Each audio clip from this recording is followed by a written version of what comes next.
Bom dia, graça e paz a todos meus irmãos em Cristo. Hoje aqui estamos mais uma vez trazendo a mensagem da Palavra de Deus para nos confortar os corações, para nos fazer refletir e entender o que se passa em nosso redor, em nossas vidas. Mas acima de tudo é para nos trazer o conforto e nos fortalecer nesse momento tão difícil de nossas vidas. Ou como não, em todos os momentos difíceis e que nós passaremos ou passamos, porque isto é uma verdade. O ser humano ele não está aqui em uma vida repleta de somente coisas boas. Infelizmente, existem aqueles momentos que nós passamos realmente por situações adversas. E é nesse momento, na situação adversa que estamos passando, que principalmente a palavra de Deus tem que ser pregada, tem que ser levada até aqueles que carecem tanto de ouvir a mensagem do Evangelho, a mensagem da Boa Nova. E aqui eu quero trazer uma passagem das Sagradas Escrituras, em João capítulo 4, que trata do diálogo entre Jesus Cristo e a mulher samaritana, a mulher de Samaria. E diz assim a palavra do Senhor: E era-lhe necessário atravessar a província de Samaria. Chegou, pois, a uma cidade samaritana, chamada Sicar, perto das terras que Jacó dera a seu filho José. Estava ali a fonte de Jacó. Cansado da viagem, assentara-se Jesus junto à fonte por volta da hora sexta. Nisto, veio uma mulher samaritana tirar água. Disse-lhe Jesus: Dá-me de beber. Pois seus discípulos tinham ido à cidade para comprar alimentos. Então lhe disse a mulher samaritana: Como sendo tu judeu, pedes de beber a mim, que sou mulher samaritana? Porque os judeus não se dão com os samaritanos. Replicou-lhe Jesus: Se conheceras o dom de Deus, e quem é que te pede, dá-me de beber, tu lhe pedirias, e ele te daria água viva. Respondeu-lhe ela: Senhor, tu não tens como que atirar, e o poço é fundo. Onde, pois, tens água viva? És tu, porventura, maior do que Jacó, o nosso pai, que nos deu o poço, do qual ele mesmo bebeu, e bem assim seus filhos e seu gado? Afirmou-lhe Jesus: Quem beber desta água tornará a ter sede. Aquele, porém, que beber da água que eu lhe der, nunca mais terá sede. Pelo contrário, a água que eu lhe der será nele uma fonte a jorrar para a vida eterna. Disse-lhe a mulher: Senhor, dá-me dessa água para que eu não mais tenha sede, nem precise vir aqui buscá-la. Disse-lhe Jesus: Vai, chama teu marido e vem cá. Ao que lhe respondeu a mulher: Não tenho marido. Replicou-lhe Jesus: Bem disseste, não tenho marido, porque 5 maridos já tiveste, e esse que agora tens não é teu marido. Isso disseste com verdade. A verdadeira adoração. Senhor, disse-lhe a mulher: Vejo que tu és profeta. Nossos pais adoravam neste monte, vós, entretanto, dizeis que em Jerusalém é o lugar onde se deve adorar. Disse-lhe Jesus: Mulher, podes crer-me que a hora vem, quando nem neste monte nem em Jerusalém adorareis o Pai. Vós adorais o que não conheceis. Nós adoramos o que conhecemos, porque a salvação vem dos judeus. Mas vem a hora, e já chegou, em que os verdadeiros adoradores adorarão o Pai em espírito e em verdade. Porque são estes que o Pai procura para os seus adoradores. Deus é espírito, e importa que os seus adoradores o adorem em espírito e em verdade. Eu sei, respondeu a mulher, que há de vir o Messias, chamado Cristo. Quando ele vier, nos anunciará todas as coisas. Disse-lhe Jesus: Eu o sou, eu que falo contigo. Meus irmãos, nós vivemos o mundo das diferenças. Se nós olharmos para este universo, nós vemos que esses milhões, bilhões de pessoas que vivem no mesmo planeta, ao mesmo tempo que temos muito em comum, temos muitas diferenças. Opiniões diferentes, pessoas de classes diferentes, pessoas de religiões diferentes, enfim, é o mundo da diferença que nós vivemos. E aqui nós trazemos esse diálogo entre duas pessoas que apresentam diferenças, né? E a primeira diferença que eu quero trazer aqui vai até ser fundamental para o que nós estamos vivendo no momento atual, né? Partidos políticos, né, se degladiando, vamos dizer assim, lançando ideias diferentes, opiniões diferentes, e no meio do povo também existe aqueles que, eu sou de Cicrano, eu sou de Beltrano, eu acho que tem que ser assim, eu acho que tem que ser de outra forma, enfim. Essas diferenças, elas muitas vezes, elas acabam, em vez de unir, elas fazem separar, causar intrigas, que infelizmente é o que eu tenho observado. Intriga, né? Raiva, rancor, ódio. Mas aqui, o primeiro ponto que nós vamos ver aqui é justamente que existem duas pessoas, como eu falei, Jesus Cristo, judeu, a mulher de Samaria, uma samaritana, e naquela época do contexto, naquela época, os judeus e samaritanos, eles não se batiam, eles tinham diferenciações, não somente teológicas, mas de diversas outros tipos. Eram desavenças que eles tinham, dificilmente aconteceria um diálogo desses entre judeus e samaritanos. Os judeus faziam tudo, no caso aqui, Jesus indo para a Galileia. Os judeus, nesse caso, eles preferiam o caminho mais longo do que passar por dentro de Samaria, mas Jesus tinha um objetivo, um propósito, que era com esta mulher. Ele chamou, não, vamos aqui entrar por Samaria e cortar caminho, né? Então vocês veem como era essa antipatia entre judeus e samaritanos, né? Ao ponto do judeu preferir caminhar um caminho mais longo, da caminhada mais longa, do que cortar caminho por Samaria. E aqui no versículo 9 nós vemos isso aqui, a mulher dizendo para Jesus, como sendo tu judeu pedes de beber a mim, que sou mulher samaritana? Porque os judeus não se dão com os samaritanos. E meus irmãos, aqui nesse momento é o primeiro ensinamento que nós temos que ter. É que o Filho de Deus, Jesus Cristo, ele veio para quebrar barreiras. Ele veio para unir pessoas. Mesmo os samaritanos e judeus tendo essa barreira entre eles, a antipatia, mas Jesus, ele trouxe a mensagem, o Evangelho, a Boa Nova. E o Evangelho, ele tem o poder de quebrar qualquer padrão antissocial, porque traz uma mensagem, a mensagem do amor e do perdão de Deus através de seu Filho. Então, por isso a necessidade, principalmente nesse momento atual, nós estarmos levando a mensagem do Evangelho, a Boa Nova, para poder nos unir mais, em vez de separar mais, porque isso está acontecendo. Uns dias atrás eu vi uma charge que colocaram no Facebook. Na Europa, as pessoas de mãos dadas. E aqui no Brasil, como se fosse um cabo de guerra.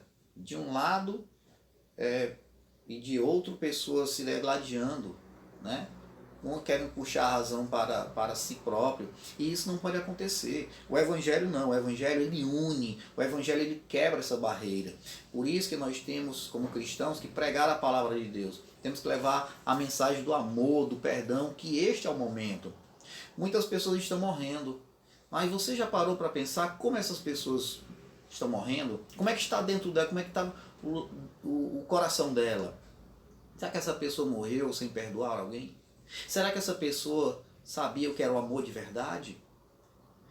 O segundo ponto aqui está no versículo 10, quando diz assim, replicou-lhe Jesus, se conheceras o dom de Deus, e quem é o que te pede, dá-me de beber, tu lhe pedirias, e ele te daria água viva. Aqui é um segundo ponto que nós temos que, como cristãos, ter um entendimento concreto. A salvação, ela não é merecida, ela não é dada. Muitos acham que a salvação de Deus é por nossos méritos, nossas obras, por nossos sacrifícios. Não, sacrifício não existe mais. O Senhor Jesus já foi o sacrifício eterno. Ele já recebeu sobre si todos os nossos pecados. E naquele momento nós somos justificados, né? Então a salvação, ela é dada por Deus. aqui, esse dom de Deus refere-se a Jesus Cristo. Tá? Jesus Cristo é a salvação. E a salvação é uma graça imerecida. Nós não merecemos a graça de Deus. Foi a misericórdia de Deus, foi o amor de Deus que nos alcançou por meio de Jesus Cristo. Então, meus irmãos, não caiam na esparrela de acreditar que eu vou ajudar, eu passei minha vida toda ajudando as pessoas, eu vou só ajudar, dar esmola, tratar bem, que eu vou ser salvo. Não é assim, a salvação não é isso, não é assim. É Deus que dá a salvação. E não é por méritos, não é por obras. É uma graça imerecida. Já diz isso lá em Efésios, capítulo 2, versículo 8.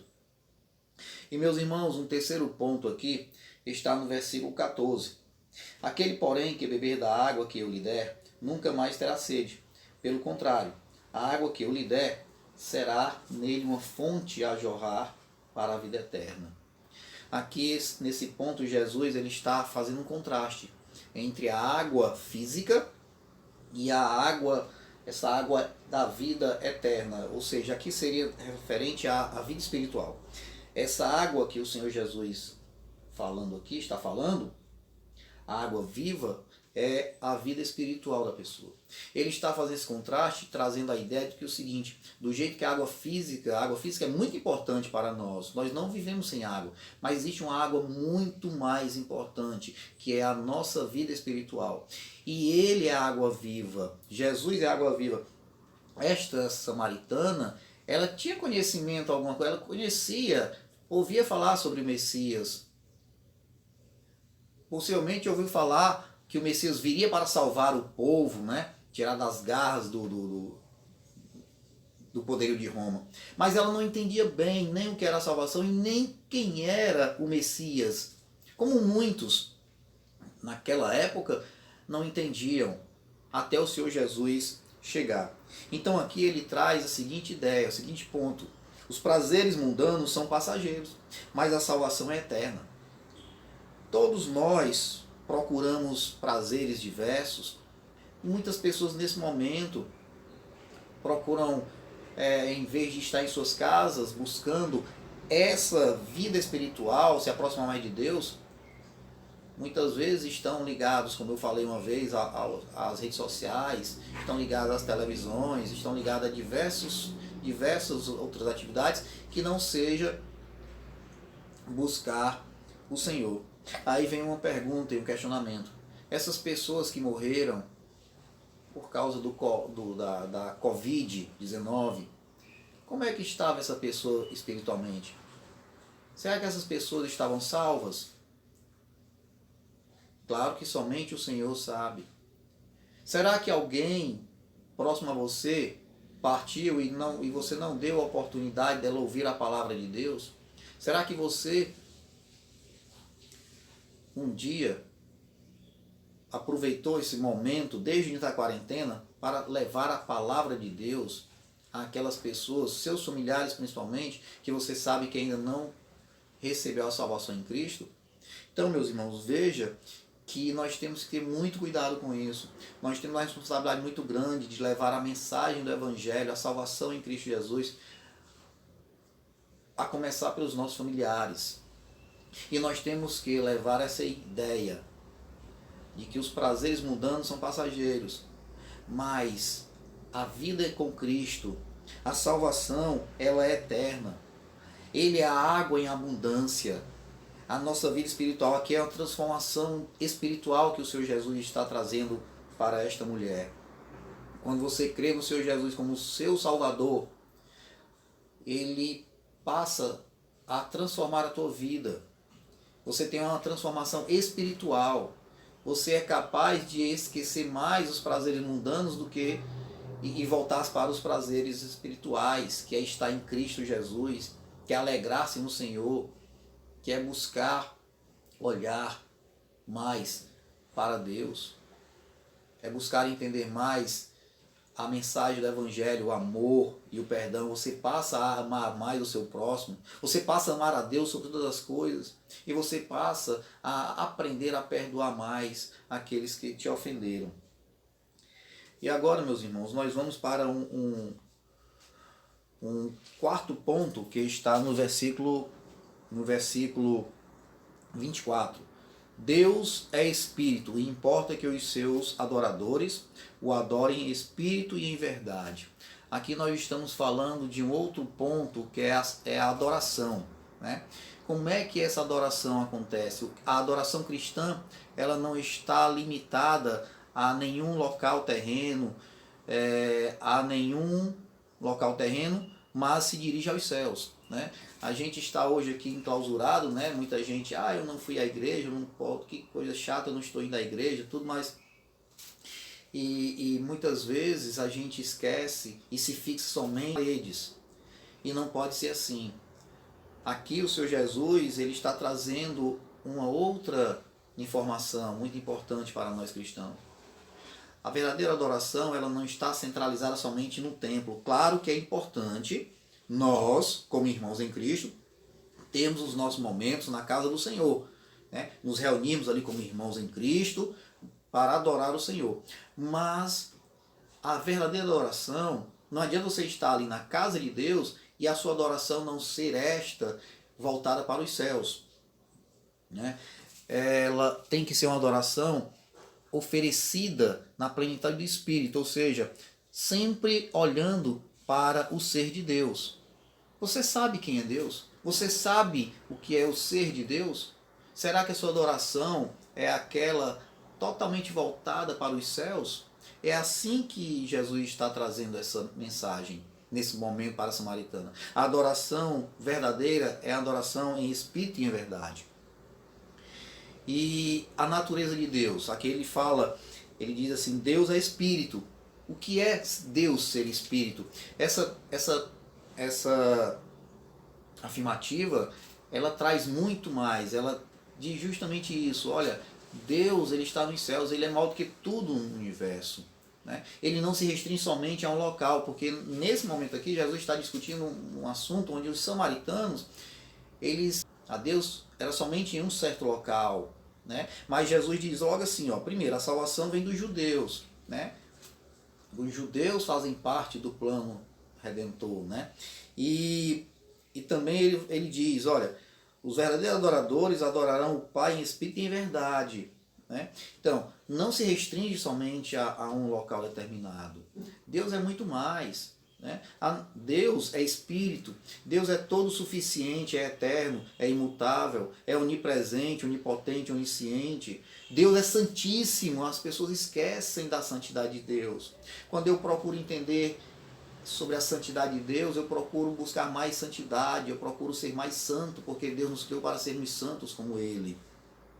Ele é onipotente, Deus é justíssimo e terrível em seus juízos, porque Ele odeia o pecado. Quando eu entendo o que é a justiça de Deus e como Ele odeia o pecado, eu vou passar a odiar o pecado também. Eu não vou querer o pecado na minha vida, né?